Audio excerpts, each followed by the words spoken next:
তো কোষে দেখি 3.2-এর একের দাগের অঙ্কটা আমরা শুরু করব। তো অঙ্কটা শুরু করার আগে বন্ধুরা, এই অঙ্কগুলো করার জন্য যতটুকু অংশ তোমাদের আগের ভিডিও থেকে লাগবে, যেগুলো আমরা আগের ভিডিওতে পড়েছি, সেটা একটু ছোট্ট করে রিভাইজ করে দিই, যাতে তোমাদের কারোর কোনো বুঝতে অসুবিধা না হয়। তাহলে আমি এই সাদা খাতাতেই তোমাদের ছোট করে ছবি এঁকে বুঝিয়ে দিই। দেখো এখানে কি আছে, আমি এইভাবে টেনে নিলাম দুটি অক্ষ, ঠিক আছে, এইভাবে টেনে নিলাম। এইটা হচ্ছে মূল বিন্দু, যার নাম দিলাম ও। এই দিকে নাম দিতে হয় এক্স, আর এই দিকটা এক্স ড্যাশ, আর এই ওয়াই, এটা হচ্ছে এক্স অক্ষ, আর ওয়াই অক্ষের উপরের দিকটা হচ্ছে ওয়াই, আর নিচের দিকটায় নাম দিতে হয় ওয়াই ড্যাশ, ঠিক আছে। তাহলে এই যে এক্স অক্ষটা, এটা হচ্ছে মূল বিন্দু, মূল বিন্দু স্থানাঙ্ক হচ্ছে 0,0, আর মূল বিন্দু থেকে যদি ডান দিকে যাও সেটা হচ্ছে এক্স অক্ষের ধনাত্মক দিক, মানে এক্সের দিকে, আর মূল বিন্দু থেকে যদি বাম দিকে যাও মানে এক্স ড্যাশের দিকে, সেটা হচ্ছে এক্স অক্ষের ঋণাত্মক দিক, ঠিক আছে, বোঝা গেল। আর মূল বিন্দু থেকে ওয়াই অক্ষ বরাবর উপরের দিকে গেলে সেটা ওয়াই অক্ষের ধনাত্মক দিক, মানে ওয়াইয়ের দিকে যদি যাও, আর মূল বিন্দু থেকে ওয়াই অক্ষ বরাবর নিচের দিকে মানে ওয়াই ড্যাশের দিকে যদি যাও, তাহলে সেটা হবে ওয়াই অক্ষের ঋণাত্মক দিক। তাহলে আরেকবার বলে দিই, মূল বিন্দু থেকে এক্স অক্ষ বরাবর ডান দিকে গেলে ধনাত্মক, মূল বিন্দু থেকে এক্স অক্ষ বরাবর বাম দিকটা হচ্ছে ঋণাত্মক, এক্স অক্ষের ঋণাত্মক দিক, আর মূল বিন্দু থেকে ওয়াই অক্ষ বরাবর উপরের দিকটা ধনাত্মক, আর মূল বিন্দু থেকে ওয়াই অক্ষ বরাবর নিচের দিকটা হচ্ছে ঋণাত্মক। তো এই ছোট্ট ধারণাগুলো থাকলেই দেখো আমরা কিভাবে যে কোনো অঙ্ক করে ফেলতে পারি। আর দেরি করবো না, এবার অঙ্কে চলে যাব। তাহলে কোষে দেখি 3.2-এর একের দাগের অঙ্কটা কি বলেছে দেখো। বলেছে নিম্নলিখিত বিন্দুগুলি ছক কাগজে স্থাপন করি ও কোথায় অবস্থিত লিখি। কোথায় অবস্থিত মানে অক্ষের উপর অথবা কোন পাদে, মানে এই বিন্দুগুলোকে আমাদের ছক কাগজে স্থাপন করতে হবে, মানে ছক কাগজে কোথায় অবস্থান করছে সেটা দেখাতে হবে। আর কোন পাদে অবস্থান করলে, কোনো পাদে যদি থাকে বিন্দুটা, প্রথম পাদ, দ্বিতীয় পাদ, তৃতীয় পাদ নাকি চতুর্থ পাদ, সেটা বলতে হবে। আর কোনো পাদে না থেকে যদি অক্ষের উপরে থাকে, এক্স অক্ষ বা ওয়াই অক্ষ, তাহলে বলতে হবে এক্স অক্ষের উপর আছে কিনা, থাকলে এক্স অক্ষের কোন দিকে, ধনাত্মক না ঋণাত্মক। একইভাবে ওয়াই অক্ষের উপর আছে কিনা, যদি থাকে ওয়াই অক্ষের কোন দিকে। তো সবার প্রথমে আমাদেরকে যেটা করে নিতে হবে, ছক কাগজে একটা এক্স অক্ষ আর ওয়াই অক্ষ টেনে নিতে হবে, ঠিক আছে। তো দেখো আমরা প্রথমে ছক কাগজে যে কোনো একটা বিন্দুকে মূল বিন্দু ধরে আমরা এক্স অক্ষ আর ওয়াই অক্ষ টেনে নেব। তো যাতে আমাদের আঁকতে কোনো অসুবিধা না হয় সেই জন্য আমরা একটু এই বিন্দুটা ধরে নিলাম। তাহলে এই দিকে দেখো 10 10 20 ঘর আছে, আর এই দিকেও 10 10 অনেকগুলো ঘর পাবো, আর উপরের দিকে 20 ঘর আছে, নিচের দিকে 20 ঘরের বেশি আছে। এখানে সবগুলো সংখ্যায় দেখো 10-এর থেকে কম আছে, 9 এসব আছে, ফলে 20 ঘর মানে অনেকটা বেশি জায়গা থাকবে, আমার কোনো অসুবিধা হবে না প্লট করতে, ঠিক আছে। বা চাইলে তোমরা আরেকটু সরিয়ে আঁকতে পারো, একটু মাঝামাঝি করে, আমি ধরো এই জায়গাটাতেই আঁকলাম, ঠিক আছে, কোনো অসুবিধা নেই।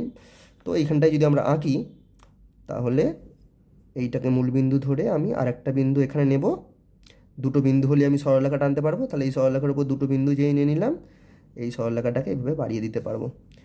তাহলে এইটা আমার এক্স অক্ষ হয়ে যাবে, এটাকে মূল বিন্দু ধরতে চেয়েছিলাম, তাহলে এই সরলরেখার উপর আরেকটা বিন্দু আমাকে নিতে হবে, নিয়ে আমাকে এই লাইনটা টেনে দিলে ব্যাস।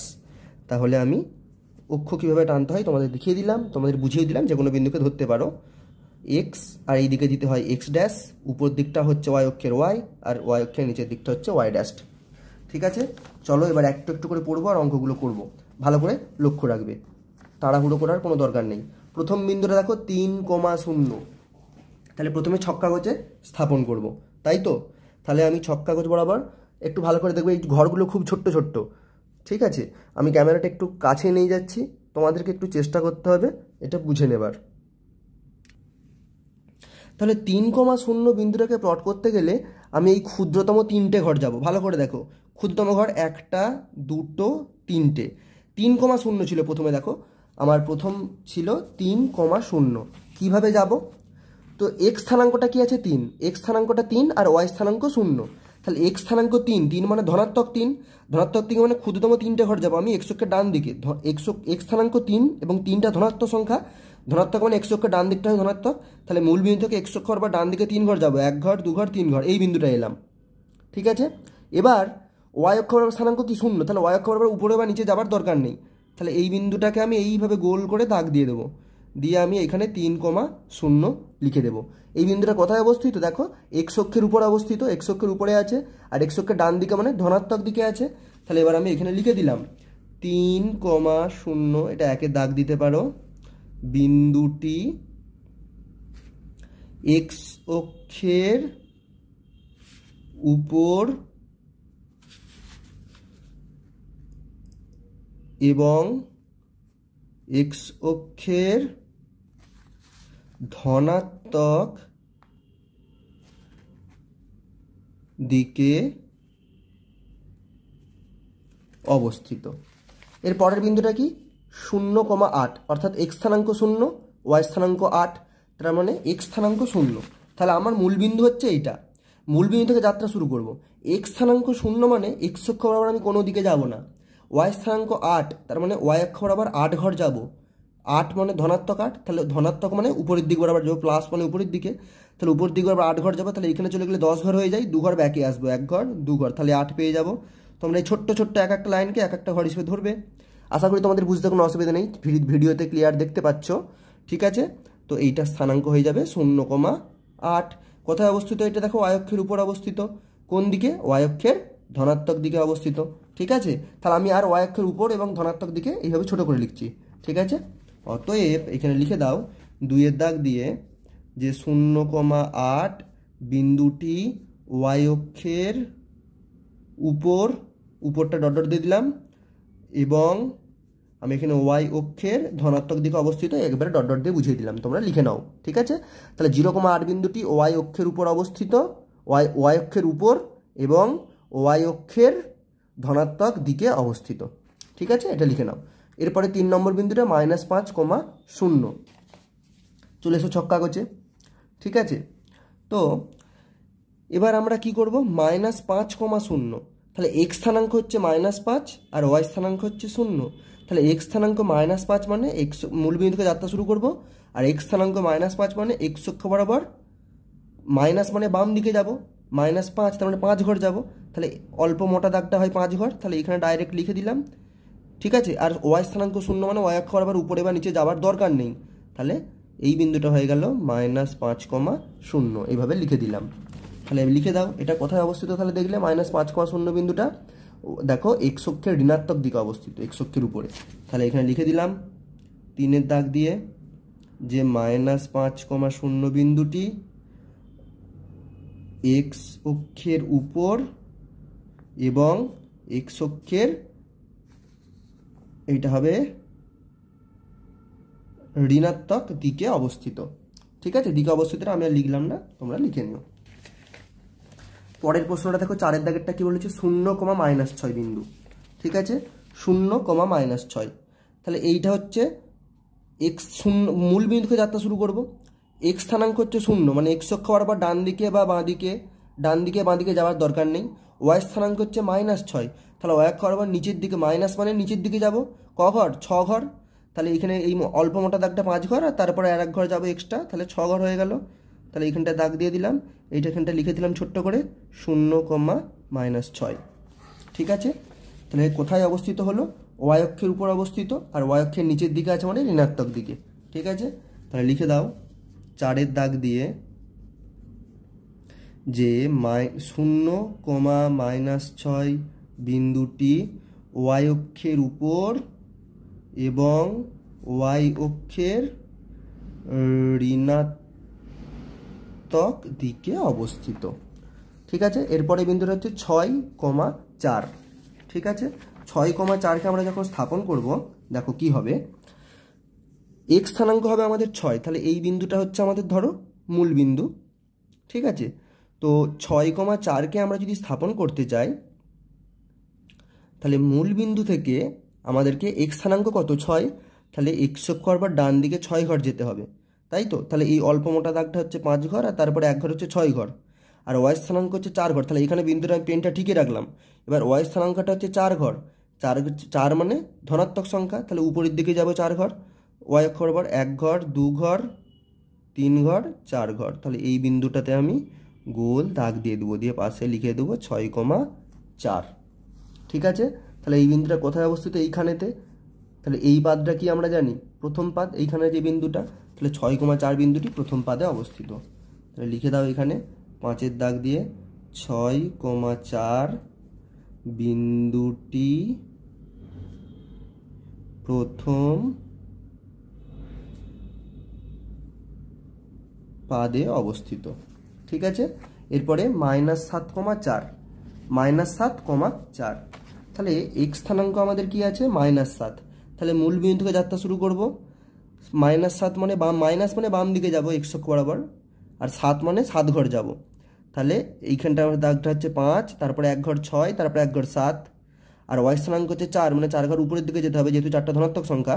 তাহলে 1 2 3 4। তাহলে এইখানটায় আমি লিখে দেব -7,4। তাহলে এই বিন্দুটা স্পষ্ট দেখতে পাচ্ছি দ্বিতীয় পাদে অবস্থিত। তাহলে লিখে দাও -7,4 বিন্দুটি দ্বিতীয় পাদে অবস্থিত।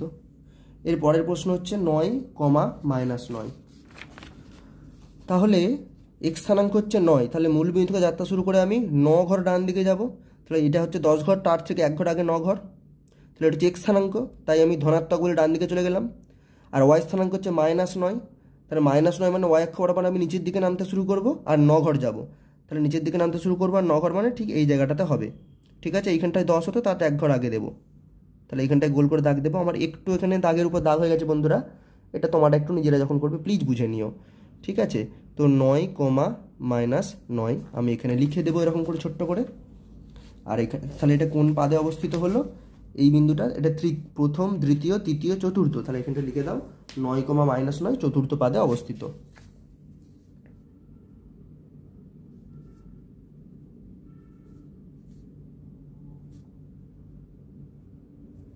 ঠিক আছে, এরপর শেষ বিন্দুটি হচ্ছে -4,-5।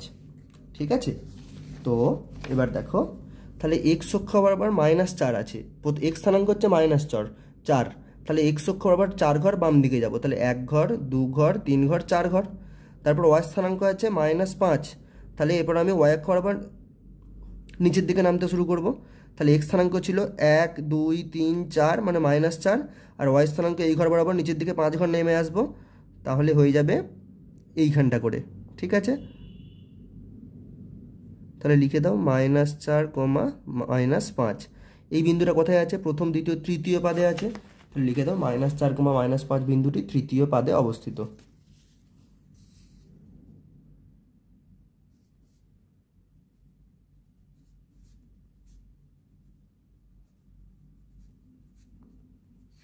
ওকে, এরপর 2-এর দাগের প্রশ্নটা কি বলেছে দেখো। বলেছে ছক কাগজে x ও x ড্যাশ এবং y ও y ড্যাশ পরস্পর লম্ব অক্ষ টেনে যে কোনো 5টি বিন্দু স্থাপন করি যারা তৃতীয় পাদে অবস্থিত। অর্থাৎ আমি লম্ব অক্ষ টানবো দুটো, x ও x ড্যাশ আর y ড্যাশ, টেনে আমি যে কোনো 5টা বিন্দু স্থাপন করব যারা তৃতীয় পাদে অবস্থিত। তো বন্ধুরা ঠিক আগের মতো তোমরা ছক কাগজে টেনে নেবে একটা এরকম x ও x ড্যাশ আর y ও y ড্যাশ। ঠিক আছে, তাহলে তোমরা এরকম দুটো অক্ষর টেনে নেবে। আমি এই ছবিটার উপরই দেখিয়ে দিচ্ছি। ঠিক আছে, আমাকে 5টা বিন্দু দেখাতে হবে। ওকে, এবং এই 5টা বিন্দু আমাকে কোন পাদে দেখাতে হবে? আমাকে তৃতীয় পাদে অবস্থিত এমন যে কোনো 5টা বিন্দু দেখাতে হবে। তাহলে তোমরা জানো এই পাদটা প্রথম পাদ, এটা দ্বিতীয় পাদ, এটা তৃতীয় পাদ। তাহলে এখানে 5টা বিন্দু আমি নিয়ে নেব। ধরো এই বিন্দুটা নিলাম, আমি সহজ সহজ থেকে বিন্দু নেবো। ধরো এই বিন্দুটা নিলাম, 2টো বিন্দু হয়ে গেল। এইটা নিলাম, 3টে হয়ে গেল। এইটা নিলাম, 4টে হয়ে গেল। আর একটা ধরো এই বিন্দুটা নিলাম, 5টা বিন্দু হয়ে গেল। আমি এবার এই বিন্দুগুলোর অবস্থান বার করব ছক কাগজে। ঠিক আছে, তাহলে এই বিন্দুর অবস্থান বার করব কি করে? আমি মূল বিন্দু থেকে বাঁ দিক বরাবর হেঁটে হেঁটে এইখানে পৌঁছাবো, তারপরে এইখান থেকে নিচের দিকে নামবো। তাহলে মূল বিন্দু থেকে বাঁ দিক বরাবর যখন হেঁটে হেঁটে আমি এইখানটায় পৌঁছাবো, আমি কতটা এলাম? তাহলে দেখো এই মোটা দাগটা এলাম মানে 10 ঘর, তারপর একটা মোটা দাগ এলাম মানে আরও 10 ঘর মানে 20 ঘর, তারপরে আরেকটা মোটা ঘর এলাম মানে আরও 10 ঘর 30 ঘর। তাহলে এই বিন্দুটা হচ্ছে 30, x অক্ষ বরাবর বাম দিকে। তাহলে -30 এলাম, অ্যাকচুয়ালি বাম দিকে এসেছি বলে মাইনাস চিহ্ন দেবো। আর আবার নিচের দিকে নামছি, তাহলে নিচের দিকে কখন নামছি? এটা দেখো মোটা দাগটা, হালকা মোটা দাগটার উপরে আছে। তাহলে এটা হালকা মোটা দাগটার উপরে আছে মানে কত? 5 ঘর নিচের দিকে নেমেছি। তাহলে এই দিক বরাবর এসেছি 30 ঘর বাম দিকে, x অক্ষ বরাবর বাম দিকে মানে -30। আবার যখন y অক্ষ বরাবর নামছি নিচে, তখনও নিচের দিকে নামছি মানে এটাও নেগেটিভ। তাহলে এটা হচ্ছে -30 এই বিন্দুটা, তারপরে 5 ঘর নিচের দিকে নেমেছি। তাহলে এই বিন্দুটার স্থানাঙ্ক হবে -30, -5। তাহলে আমি এইখানে লিখে দিলাম -30, -5। ঠিক আছে, ছোট্ট করে লিখে দিলাম। আচ্ছা, এবার আমি এই বিন্দুটা, আমার এই বিন্দুটাও দেখো বের করা সহজ হয়ে যাবে। তাহলে এইখানটাতে আমি -30 বের করে রেখেছি। তাহলে এইটা বরাবর নিচের দিকে নামছি কতটা? এই দেখো মোটা দাগটা 10 ঘর, তারপর আবার হালকা মোটা দাগটার উপরে -5 ঘর। 10 দাগ থেকে এই দাগটা আরও 5 ঘর, তাহলে -15 হয়ে যাবে ওয়াই স্থানাঙ্কটা। এক্স স্থানাঙ্কটা তো -30ই আছে, তাহলে এই বিন্দুটা হয়ে গেল -30, -15। ওকে, এবার এই বিন্দুটা, তাহলে দেখো আমি এক্স অক্ষ বরাবর বাম দিকে এই বিন্দুটায় আসবো কীভাবে, আমাকে প্রথমে এক্স অক্ষ বরাবর এসে এই বিন্দুটায় পৌঁছতে হবে, তারপর নিচের দিকে নেমে এই বিন্দুটায় আসবো। তাহলে এক্স অক্ষ বরাবর এখান থেকে যাত্রা শুরু করছি, প্রথমে এলাম 10 ঘর, তারপরে আরও 10 মানে 20 ঘর, তারপরে আরও 10 মানে 30 ঘর, তারপরে আরও 10 40 ঘর। তাহলে এক্স অক্ষ বরাবর বাম দিকে চলে এলাম 40 ঘর, তার মানে এক্স স্থানাঙ্কটা হয়ে গেল -40। এরপর নিচের দিকে ক ঘর নামছি, 10 ঘর নামছি, তাহলে এই বিন্দুটার স্থানাঙ্ক হয়ে যাবে -40, -10। তাহলে 1, 2, 3টে বিন্দু আমি পেয়ে গেলাম। এবার এই বিন্দুটা কী করে পাবো, এক্স অক্ষ বরাবর হাঁটতে হাঁটতে হাঁটতে এখানে এসে পৌঁছাবো, তারপর নিচের দিকে নামবো। তাহলে এক্স অক্ষ এখানে কত ঘর এলাম, প্রথম এক্স অক্ষ এই দিকে এলাম, বাঁ দিকে 10 ঘর, আরও 10 ঘর, মানে মোট 20 ঘর। তাহলে এক্স স্থানাঙ্ক হয়ে গেল -20। ওয়াই অক্ষ বরাবর নিচের দিকে নামছি, দেখো মোটা দাগটার উপরে আছে এইটা, তার মানে 10 ঘর চলে এসেছি। তাহলে এই বিন্দুটার স্থানাঙ্ক হচ্ছে -20, -10। আমি এটা তীর চিহ্ন দিয়ে এখানে লিখছি, -20, -10, জায়গা ছিল না বলে এখানে লিখলাম। এই বিন্দুটার স্থানাঙ্ক কত হবে, প্রথমে এক্স অক্ষ বরাবর হাঁটতে হাঁটতে এখানে এসে পৌঁছাবো, তারপর নিচের দিকে নামবো। তাহলে এক্স অক্ষ বরাবর হাঁটতে হাঁটতে এখানে কত ঘর গেলাম, 10 ঘর, তারপরে এইখানটা এসে পৌঁছালাম আরও 5 ঘর, মানে 15 ঘর এলাম। তাহলে এক্স স্থানাঙ্ক হয়ে গেল -15, যেহেতু বাম দিকে হেঁটেছি এক্স অক্ষ বরাবর। এবার নিচের দিকে নামবো, তাহলে এটা 5 ঘর, এখানটায় এলাম মোটা দাগটায় 10 ঘর, আরও 5 ঘর মানে 10 ঘর, তারপরে এখানটা আরও 5 ঘর মানে 15 ঘর। তাহলে এটা এক্স স্থানাঙ্ক কী হয়ে গেল, এই দিকেও 15 ঘর, এই দিকেও 15 ঘর। তাহলে প্রথমে এক্স অক্ষ বরাবর বাম দিকে গেছি বলে -15, ওয়াই অক্ষ বরাবর নিচের দিকে নেমেছি বলেও -15। তাহলে এই ঘরটার স্থানাঙ্ক হয়ে গেল -15, -15। তাহলে 5টা বিন্দু কী কী হলো, -30, -5, -30, -15, -40, -10, -20, -10, আর -15, -15। তোমরা নিজেদের মতো চাইলে আরও অনেক বিন্দু তৈরি করতে পারবে এক্স অক্ষের উপর, তৃতীয় পাদে অবস্থিত এরকম আরও অনেক বিন্দু তোমরা নিজেরা তৈরি করতে পারো। তো আমি তোমাদের কয়েকটা দেখিয়ে দিলাম, তোমরা নিজেরাও চেষ্টা করতে পারো। এক্স স্থানাঙ্ক আর ওয়াই স্থানাঙ্ক দুটো নেগেটিভ সংখ্যা লিখলেই তোমরা সেই বিন্দুটা জানবে তৃতীয় পাদে অবস্থিত। -2, -1, -4, -8, সব -3, -7 সব তৃতীয় পাদে অবস্থিত। আমি আরও কয়েকটা উদাহরণ দিলাম। ওকে, এর পরের অঙ্কটা দেখো বন্ধুরা কি বলেছে, 3 দাগের, যে নিচের বক্তব্যগুলি রৈখিক সহসমীকরণ আকারে প্রকাশ করি। কিন্তু এখানে দেখো রৈখিক সহসমীকরণ কি সেটা তোমরা জানো না, তো সেটা আমি তোমাদের বলে দিচ্ছি, এখন জেনে নাও, তারপরে আমরা অঙ্কে যাব। দেখো এক্স আর ওয়াই এর একঘাত সমীকরণ আগে বোঝো কি। তোমরা হয়তো বীজগণিতে অঙ্ক করেছো এরকম। তাহলে এক্স আর ওয়াইয়ের আমি একটা ছোট্ট উদাহরণ দিচ্ছি। ধরো তোমাদেরকে এরকম দেয়া হলো 3x + 4y = 7, এটা তোমাদেরকে দেয়া হলো, ঠিক আছে। এখানে এটা কি দেখো, এক্সের মাথায় ঘাত কত আছে, এটাকে কিছু নেই মানে পাওয়ার 1 ভাবতে পারি। তোমরা পড়েছো এর আগের চ্যাপ্টারে সূচকের নিয়মাবলী। তাহলে মাথায় কিছু নেই মানে সূচকের বাংলা হচ্ছে ইন্ডেক্স, এটাকে বাংলাতে অনেক সময় ঘাতও বলা হয় পাওয়ারটাকে। আর ওয়াইয়ের মাথায় কিছু নেই মানে 1 ভাবতে পারি। তাহলে এক্স আর ওয়াইয়ের একঘাত সমীকরণকে আমরা কি বলবো, এটাকেই আমরা বলবো সমীকরণ, রৈখিক সমীকরণ। একঘাত হলে এক্স আর ওয়াইয়ের ঘাত 1 হলে তাকে বলবো রৈখিক সমীকরণ। রৈখিক মানে এটা একটা রৈখিক মানে রেখাকে প্রকাশ করে। রেখা মানে তোমরা ভাবতে পারো সরল রেখাকে বোঝায়, ঠিক আছে। তাহলে 3x + 4y = 7, এরকম আরও উদাহরণ তৈরি করতে পারো তোমরা। 2x + 8y = 20, এরকম আরও অজস্র সমাধান থাকবে, ঠিক আছে। সমাধান বলছি, এরকম আরও অজস্র সমীকরণ তোমরা নিজেরাই বলতে পারো, ঠিক আছে। এবার আমি তোমাদেরকে শুধু প্লাস দিচ্ছি কেন, মাইনাস দিয়েও হবে, ঠিক আছে। যেমন ধরো দিলাম 12x - y = 8, ঠিক আছে। এইটাও একটা সমীকরণ, মাইনাস দিয়েও আমরা এরকম তোমাদের মনে হতে পারে কেন প্লাস দিচ্ছি, ঠিক আছে। এবার তোমাদেরকে যদি কখনো দুটো সমীকরণ একসাথে দেওয়া থাকে, যেমন ধরো দেওয়া থাকলো 2x + 4y = 5, ঠিক আছে।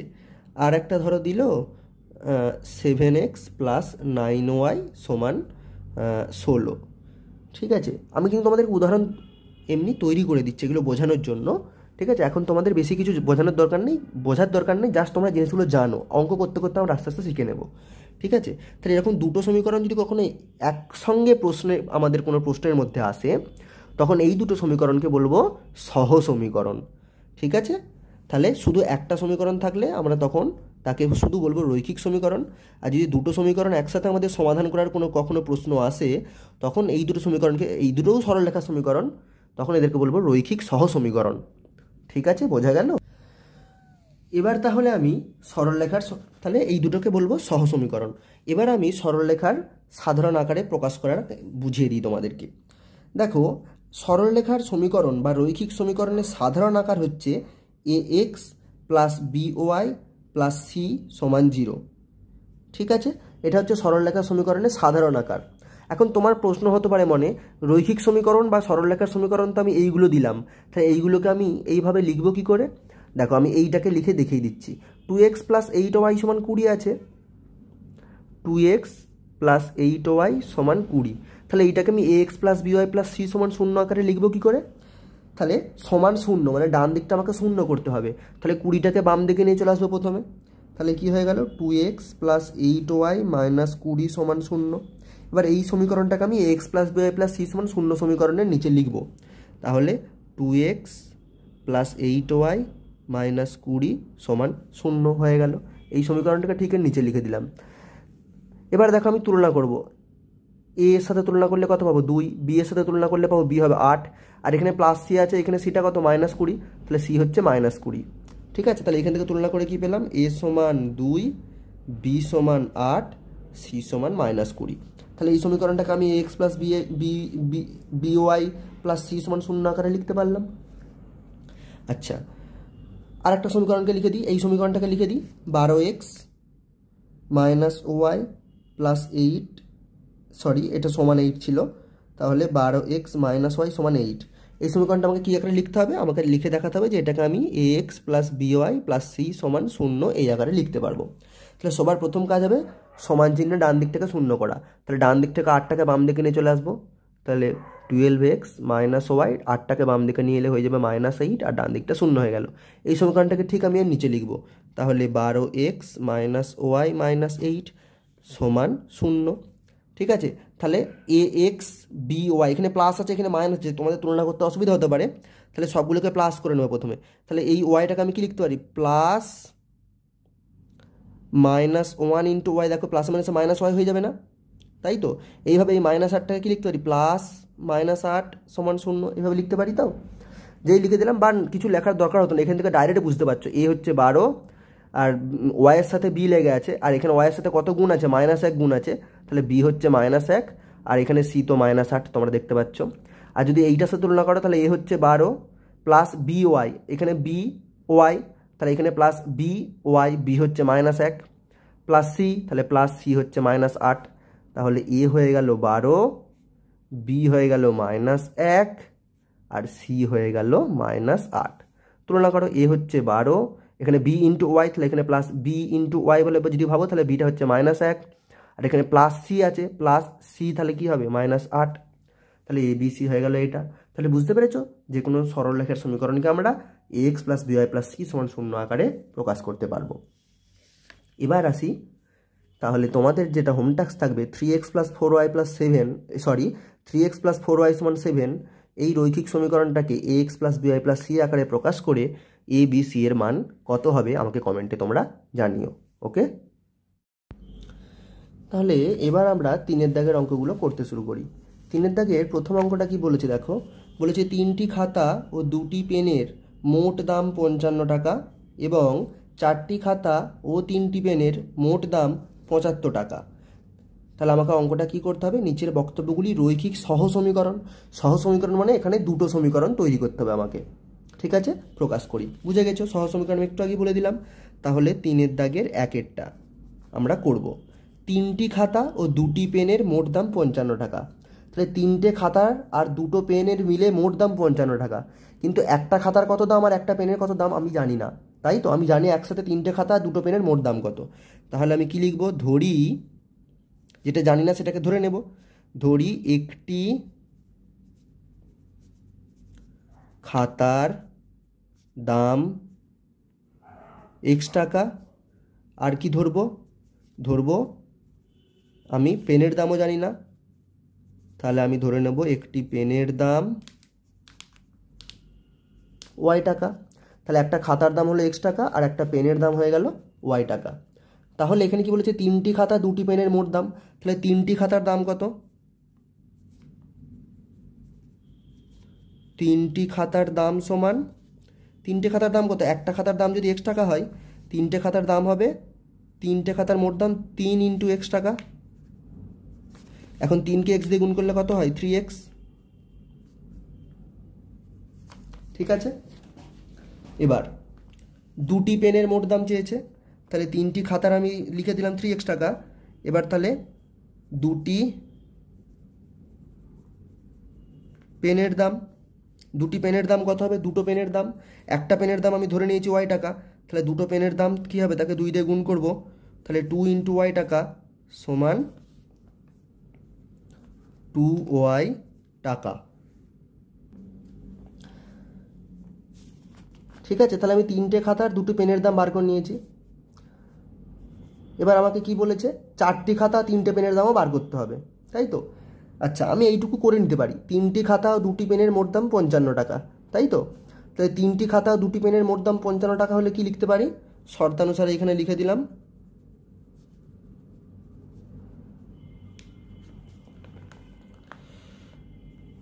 তিনটি খাতা ও দুটো পেন, তাহলে তিনটে খাতার দাম কত? 3x টাকা, যোগ যোগ করব তার সঙ্গে, ও দুটি পেনের বলেছে, তার সঙ্গে দুটো পেনের দাম কত পেয়েছি আমি? এখানে 2y টাকা।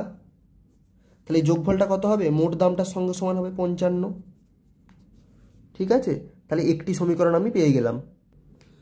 এবার যেই সমীকরণটা বেরোলো একটি, তো এইটাকে আমি এরকমভাবে ডট ডট ডট দিয়ে বা একটা লাইন টেনে যে কোনোভাবে তোমরা দিতে পারো, আমি এইখানে একটা এই সমীকরণটাকে কত নম্বর সমীকরণ বোঝাবো। এটা আমাদের প্রথম সমীকরণ, তাই নাম্বার দিলাম 1। এরপরে অঙ্কটার পরের অংশে যাবো। দেখো বলেছে এবং 4টি খাতা ও 3টি পেনের মোট দাম 75 টাকা। তাহলে আমি 4টি খাতার দাম বার করব। 4টি খাতার দাম, একটি খাতার দাম ধরেছিলাম x টাকা, তাহলে 4টি খাতার দাম হবে 4 ইন্টু এক্স টাকা সমান 4x টাকা। 4টে খাতার দাম পেয়ে গেছি। তারপরে কি জানতে চেয়েছে? 4টি খাতা হয়ে গেল, 3টি পেনের মোট দাম। তাহলে 3টি পেনের দাম আগে বার করি, তারপর মোট বার করব। তাহলে 3টি পেনের দাম সমান 3 ইন্টু এক্স টাকা সমান 3x টাকা। তাহলে এবার আমি আবার শর্তানুসারে যাব। কি বলেছিল এখানে শর্তানুসারে? 4টি খাতা ও 3টি পেনের মোট দাম 75 টাকা। তাহলে আমি 4টি খাতার দাম কত পেয়েছি? 4x।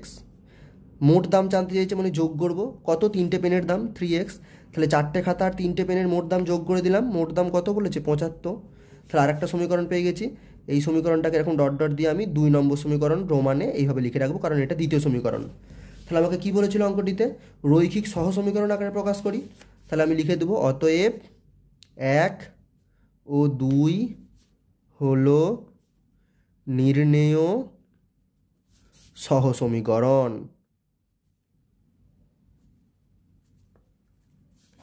ঠিক আছে, তাহলে 3-এর দাগের 1-এর অঙ্কটা হয়ে গেল। ওকে, পরের অঙ্কটা বন্ধুরা ভালো করে লক্ষ্য করো, একটু কষ্ট করে বুঝো। তোমাদের কি বলেছে? দুটি সংখ্যার যোগফল 80 এবং ওই সংখ্যা দুটির বিয়োগফলের 3 গুণ বড় সংখ্যাটির থেকে 20 বেশি। তাহলে দুটি সংখ্যার যোগফল 80 এবং ওই সংখ্যা দুটির বিয়োগফলের 3 গুণ বড় সংখ্যাটির থেকে 20 বেশি। আমি পড়ছি এটি, দেখো তোমরা ভালো করে বুঝে নাও, কিচ্ছু নেই, সহজ অঙ্ক, যদি ভালো করে পড়তে পারো অঙ্কটা। দুটি সংখ্যার যোগফল 80 এবং ওই সংখ্যা দুটির বিয়োগফলের 3 গুণ বড় সংখ্যাটির থেকে 20 বেশি। ঠিক আছে, বোঝা গেল? তাহলে দুটো সংখ্যা কি আমরা জানি না, তাহলে ধরে নেব যে দুটো সংখ্যা যদি ধরে নিই আমরা, একটা সংখ্যা বড় সংখ্যা হবে, একটা সংখ্যা ছোট সংখ্যা হবে। তাহলে ধরে নিই, মনে করি বড় সংখ্যাটি হলো x এবং ছোট সংখ্যাটি হলো y। এবার কি বলেছে? দুটি সংখ্যার যোগফল 80। এখানে আমার আর কিচ্ছু বোঝানোর নেই, তাহলে শর্তানুসারে প্রথমে লিখে দেবো, শর্তানুসারে দুটো সংখ্যা কি কি? x আর y, যোগফল 80, তার মানে x যোগ y হচ্ছে 80। এটা আমাদের 1 নম্বর সমীকরণ হয়ে গেল। ঠিক আছে, আচ্ছা, এরপরে কি বলেছে? ওই সংখ্যা দুটির বিয়োগফলের 3 গুণ বড় সংখ্যাটির থেকে 20 বেশি। তাই তো? তাহলে সংখ্যা দুটির বিয়োগফল প্রথমে বার করব। তাহলে সংখ্যা দুটির বিয়োগফল কী হবে? তাহলে আমি এটা লিখি, সংখ্যা দুটির বিয়োগ ফলের 3 গুণ কত হবে সেটা বের করি। আচ্ছা, সংখ্যা দুটো কি? সংখ্যা দুটো হচ্ছে এক্স আর ওয়াই। আচ্ছা, বিয়োগ যখন করব, বিয়োগ করার সময় আমরা নিশ্চয়ই জানি বড় সংখ্যার থেকে আমরা ছোটো সংখ্যাকে বিয়োগ করব। তাহলে বিয়োগফলটা কী হবে? বড় সংখ্যা হচ্ছে এক্স, তার থেকে ছোটো সংখ্যা ওয়াইটা বিয়োগ করে দিলাম। তাহলে সংখ্যা দুটির বিয়োগফল পেলাম। কিন্তু এখানে কি বলেছে? বিয়োগফল এর 3 গুণ। এর মানে গুণ হয়, তোমরা ছোটোবেলায় সরল করতে গিয়ে শিখেছো। তাহলে বিয়োগফল হচ্ছে এইটা, এর মানে এর সাথে গুণ করব কত? 3। তাহলে গুণ করলে কত হবে? এই গুণফলটা এবার বার করবো আমরা। তাহলে এক্সের সাথে 3 গুণ করলে হয় 3x মাইনাস ওয়াইয়ের সাথে 3 গুণ করলে হবে 3y। তাহলে বিয়োগফলের 3 গুণ হচ্ছে এইটা। এবার কি বলেছে? বিয়োগফলের এই যে 3 গুণ বার করলাম, এটা বড় সংখ্যাটির থেকে 20 বেশি। তাহলে এইটা কার থেকে বেশি? বড় সংখ্যাটার থেকে বেশি। কত? 20 বেশি। তার মানে এইটার থেকে আমি যদি বড় সংখ্যাটা বিয়োগ করে দিই, বিয়োগফলটা হবে 20। তাহলে আর দেরি করব না, লিখে দেব শর্তানুসারে, যেহেতু আমরা জানি যে এই যে বিয়োগফলের 3 গুণ, সংখ্যা দুটোর বিয়োগফলের 3 গুণ, সেটা বড় সংখ্যাটির থেকে 20 বেশি। তাহলে এই সংখ্যাটা বিয়োগফলের যে 3 গুণ, তার থেকে বড় সংখ্যাটা বিয়োগ করে দেবো। তাহলে 3 গুণ ছিল 3x মাইনাস 3y, তার থেকে বিয়োগ করে দেবো বড় সংখ্যাটি। বড় সংখ্যাটি কত ধরেছিলাম আমরা? x। তাহলে সেটাকে বিয়োগ করে দিলাম। বিয়োগফলটা কত হবে আমাদের শর্তানুসারে? 20 হবে। এবার তাহলে আমরা এটা সরল করব। কি করতে পারি? 3x ব্র্যাকেটটা খুলে দিলাম মাইনাস 3y মাইনাস x সমান 20। তাহলে 3x থেকে x বাদ দিলে কত হবে? 2x মাইনাস 3y সমান 20। তাহলে এইটাকে আমরা 2 নম্বর সমীকরণ দিয়ে দিলাম। তাহলে এখানে লিখে দাও। তাহলে এইটা ছিল 1 নম্বর সমীকরণ আর এইটা ছিল 2 নম্বর সমীকরণ, তাই তো? এটা ছিল 1 নম্বর সমীকরণ আর এইটা হয়ে গেল আমাদের 2 নম্বর সমীকরণ। তাহলে আমরা এবার লিখে দেব, অতএব 1 ও 2 হলো নির্ণেয় সহসমীকরণ। ঠিক আছে? এরপর আমরা 3-এর দাগের 3-এর অঙ্কটা করব। কি বলেছে দেখো? বলেছে কোনো ভগ্নাংশের লব ও হরের প্রত্যেকটির সঙ্গে 2 যোগ করলে ভগ্নাংশটির মান হয় 7/9, 7/9, এবং ভগ্নাংশটির লব ও হরের প্রত্যেকটির থেকে 3 বিয়োগ করলে ভগ্নাংশটির মান হয় 1/2। তাহলে কি বলেছে? খুব সহজ অঙ্ক, অঙ্কটার মধ্যে কিচ্ছু নেই। ভগ্নাংশের লব ও হরের প্রত্যেকটার সঙ্গে 2 যোগ করলে, মানে লবের সাথে 2 যোগ করলে আর হরের সাথে 2 যোগ করলে যে ভগ্নাংশটা পাই সেটা হচ্ছে 7/9। আর লব ও হরের প্রত্যেকটি থেকে 3 বিয়োগ করলে, মানে লব থেকে যদি 3 বিয়োগ করি আর হর থেকেও যদি 3 বিয়োগ করি, তাহলে যে ভগ্নাংশটা পাবো সেটা হবে 1/2। তাহলে গোটা অঙ্কটাতে আমি দেখো লবের সাথে 3 যোগ, কখনো 2 যোগ করছি, কখনো 3 বিয়োগ করছি, কিন্তু লব কি আর হর কি আমি জানি না। তাহলে আমি প্রথমেই ধরে নেব, মনে করি ভগ্নাংশটির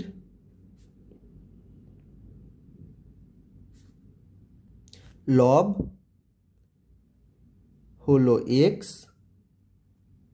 এবং হর হলো y। তো এটা আমি ধরে নিলাম। এবার তাহলে আমরা কি করব? বলছি লব ও হরের প্রত্যেকটির সঙ্গে 2 যোগ করলে, তাই তো? ভগ্নাংশটির লব হলো x এবং হর হলো y। তাহলে ভগ্নাংশটা কি হবে? ভগ্নাংশটির লব হচ্ছে x বাই হর হচ্ছে y। ঠিক আছে? এইটা হলো আমাদের ভগ্নাংশটি, এ নিয়ে কোনো সন্দেহ নেই। লব যদি x হয়, হর যদি y হয়, তাহলে ভগ্নাংশটা হবে x/y। এবার কি বলেছে? লব ও হর প্রত্যেকটির সঙ্গে 2 যোগ করলে, তাহলে লেখো লব ও হর প্রত্যেকটির সঙ্গে 2 যোগ করলে ভগ্নাংশটি হয় সমান। প্রথমে ভগ্নাংশের আমি লাইনটা টেনে দিলাম। তো লব কি হবে? লব তো ভগ্নাংশটা ছিল তো এক্স, লবে কি বলেছে? লব ও হরের সঙ্গে 2 যোগ করছি, তাহলে লবে এক্স ছিল, তার সঙ্গে 2 যোগ করে দিলাম, আর হরে ওয়াই ছিল, তার সঙ্গে 2 যোগ করে দিলাম। তাহলে এইটা হয়ে গেল। তাহলে শর্তানুসারে কি লিখতে পারি? বলেছে প্রত্যেকটির সঙ্গে 2 যোগ করলে লব ও হরের প্রত্যেকটির সঙ্গে 2 যোগ করলে ভগ্নাংশটির মান হয় 7-এর 9। তাহলে এই ভগ্নাংশটা যাবে 7-এর 9। তাহলে শর্তানুসারে x+2 বাই y+2 সমান 7/9। ঠিক আছে, এর পরের লাইনটা কি বলেছে ভালো করে পড়ে নাও। বলেছে ভগ্নাংশটির লব ও হরের প্রত্যেকটির থেকে 3 বিয়োগ করলে, তাহলে সেটা আবার আমি লিখব। তাহলে এখানে লিখব, তাহলে লব ও হর প্রত্যেকটির থেকে 3 বিয়োগ করলে ভগ্নাংশটি হয় সমান, ভগ্নাংশের লাইনটা টেনে দিলাম। ভগ্নাংশটা কি ধরেছিলাম আমরা x/y, তাহলে এখানে লিখে দিচ্ছি উপরে x নিচে y। কিন্তু কি বলেছে লব আর হর প্রত্যেকের থেকে 3 বিয়োগ করছি, তাহলে লব থেকেও 3 বিয়োগ করে দেবো, হর থেকেও 3 বিয়োগ করে দেবো। তাহলে এটা হচ্ছে নতুন ভগ্নাংশ। এবার এখানে অঙ্কটায় চলে আসবো। বলেছে লব ও হরের প্রত্যেকটির থেকে 3 বিয়োগ করলে ভগ্নাংশটির মান হয় 1/2। তার মানে এই ভগ্নাংশটা হচ্ছে আসলে 1/2। তাহলে আমি কি লিখতে পারি,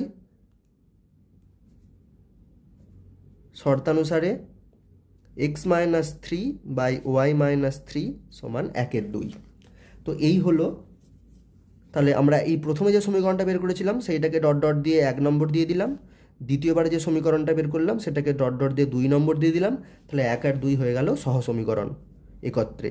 তাহলে 1 ও 2 নং দিতে পারো, নং লিখতে পারো, হলো নির্ণেয় সহ সমীকরণ। ঠিক আছে, 4 দাগের অঙ্কটা কি বলেছে দেখো, ভালো করে পড়ছি, ভালো করে শুনবে। বলেছে 2 অঙ্ক বিশিষ্ট কোনো সংখ্যার দশকের অঙ্কটি এককের অঙ্কের দ্বিগুণ, অঙ্কদ্বয়কে উল্টে লিখলে যে সংখ্যাটি পাওয়া যায় তা মূল সংখ্যাটি অপেক্ষা 27 কম।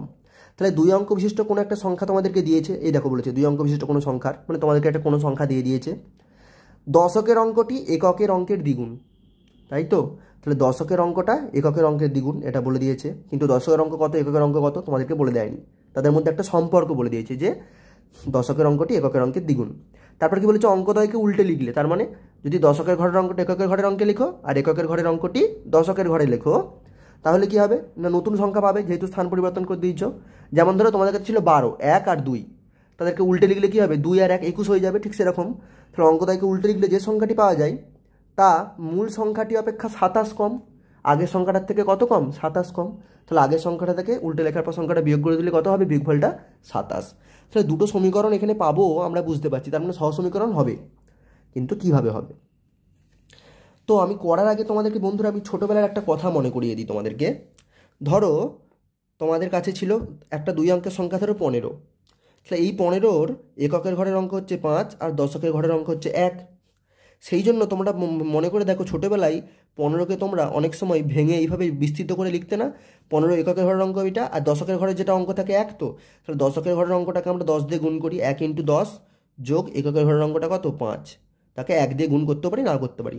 তাহলে দেখো 10 × 1 + 5 15, এইভাবে আমরা ছোটোবেলায় লিখতাম। যদি ধরো 23কে আমরা কি লিখি, দশকের ঘরের অঙ্কটা 2, দশকের ঘর বলে তাকে 10 দিয়ে গুণ করি, যোগ এককের ঘরের অঙ্কটা 3, এককের ঘরের অঙ্ক বলে তাকে 1 দিয়ে গুণ করি, শতকের ঘরে হলে 100 দিয়ে গুণ করবে। এইভাবে আমরা সংখ্যা তৈরি করতে পারি, এই একটা নাও লিখতে পারতাম, যাই হোক, কারণ কোনো সংখ্যাকে 1 দিয়ে গুণ করবো না সেই সংখ্যাটাই। তাহলে 2 × 10 20 যোগ 3 × 1 3, তাহলে 20 আর 3 23। তাহলে কি এককের ঘরের অঙ্ককে আমরা 1 দিয়ে গুণ করি আর দশকের ঘরের অঙ্ককে আমরা 10 দিয়ে গুণ করি। ঠিক আছে, এটা বোঝা গেল। তাহলে এইখানে যে অঙ্কটা ছিল আমাদেরকে দেখো বলেছে 2 অঙ্ক বিশিষ্ট কোনো সংখ্যার দশকের অঙ্কটি এককের অঙ্কের দ্বিগুণ, কিন্তু দশকের অঙ্ক আর এককের অঙ্ক আমরা জানি না। ঠিক আছে, তো আমরা এখানে কিভাবে অঙ্কটা করব ভালো করে লক্ষ্য করো। সহ সমীকরণ তৈরি করতে গেলে মনে রাখবে বন্ধুরা x আর y দুটো অজ্ঞাত রাশি আমাদের ধরতেই হবে। তো তাহলে চলো দেরি না করে এবার আমরা অঙ্কটা করতে শুরু করি।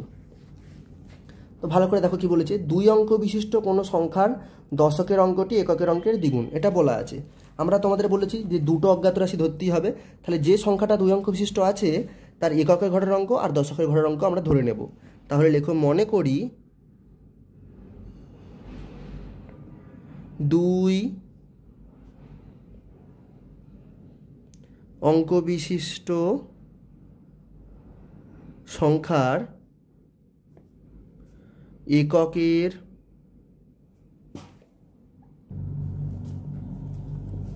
ঘরের অঙ্ক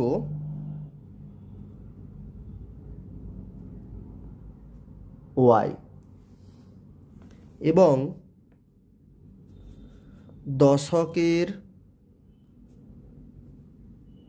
ঘরের অঙ্ক x। তাহলে দুই অঙ্ক বিশিষ্ট সংখ্যাটি কি না, অতএব দুই অঙ্ক বিশিষ্ট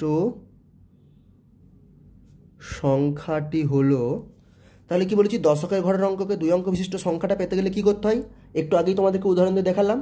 দশকের ঘরের অঙ্কটাকে 10 দিয়ে গুণ করতে হবে, তাহলে দশকের ঘরের অঙ্ক কী ছিল এক্স, তাকে 10 দিয়ে গুণ করলাম, যোগ এককের ঘরের অঙ্ক কী ছিল ওয়াই, তাকে লিখে দিলাম, যোগ এককের ঘরের অঙ্কটা লিখে দিলাম, এর সঙ্গে গুণ এক লেখাও যায় না লেখাও তাই।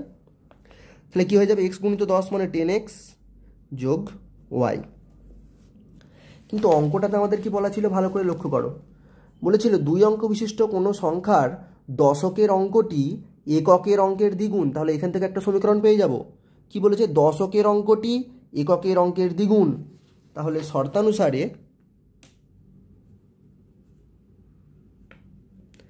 কি বলা আছে, দশকের অঙ্কটি, দশকের ঘরের অঙ্ক কোনটা এক্স, তাহলে লিখে দিলাম এটা সমান কি এককের অঙ্কের দ্বিগুণ, এককের ঘরের অঙ্ক কি ধরেছিলাম ওয়াই, তাহলে ওয়াইয়ের দ্বিগুণ কত 2y, তাহলে এক্স সমান 2y, এইটা হয়ে গেল একটা সমীকরণ।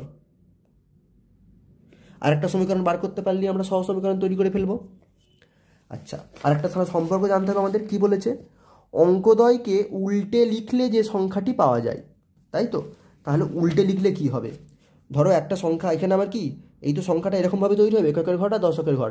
এককের ঘরের অঙ্কটা আমি কি ধরেছি, এককের ঘরের অঙ্কটা কি আমার, দেখো এখানে ভালো করে লক্ষ্য করো, কোথায় গেল, হ্যাঁ এককের ঘরের অঙ্কটি হচ্ছে ওয়াই আর দশকের ঘরের অঙ্কটি হচ্ছে এক্স। এখানে এক্স ওয়াইটাকে এক্স আর ওয়াইয়ের গুণফল ভেবো না, এটা একটা সংখ্যা ভাবো, ঠিক আছে। যদি ছোট্ট করে ভাবতে চাই এরকম লাগবে, 23টাকে ভাবো, তাহলে 23টাকে লিখলে এরকমভাবে কী হবে, এককের ঘরের অঙ্ক 3, দশকের ঘরের অঙ্ক 2। এটাকে উল্টে যদি লিখো তাহলে কী হবে, উল্টে লিখলে এককের ঘরে চলে আসবে 2 আর দশকের ঘরে চলে আসবে 3, তাহলে সংখ্যাটা যায় 32। ঠিক সেরকম তাহলে লেখো, অঙ্কদ্বয়কে উল্টে লিখলে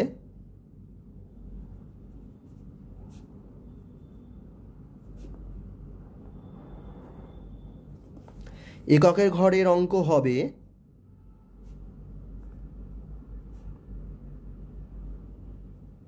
তাহলে এককের ঘরের অঙ্ক কোনটা হবে, আগে ছিল ওয়াই আর দশকের ঘরের অঙ্ক ছিল এক্স, উল্টে দিলে কী হবে, দশকের ঘরের অঙ্কটা এককের ঘরে চলে আসবে, তাহলে এককের ঘরের অঙ্ক কী হয়ে যাবে, দশকের আগে যেটা ছিল এক্সটা এখন এককের ঘরে চলে আসবে, এবং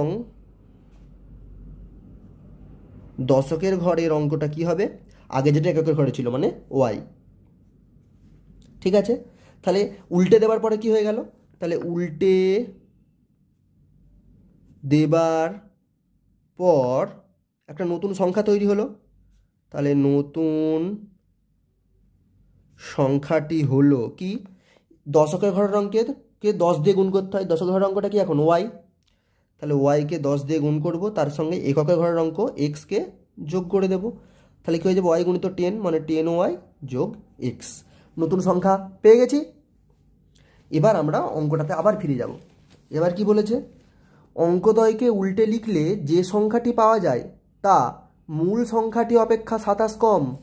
তাহলে উল্টে লিখে আমি কি পেলাম, এই সংখ্যাটা পেলাম, এটা মূল যে সংখ্যা, মূল সংখ্যা কোনটা ছিল যেটা প্রথমে বের করে রেখেছিলাম এইটা, তার থেকে 27 কম, তাহলে মূল সংখ্যার থেকে নতুন সংখ্যাটা বিয়োগ করে দিলে বিয়োগফলটা কত হবে 27।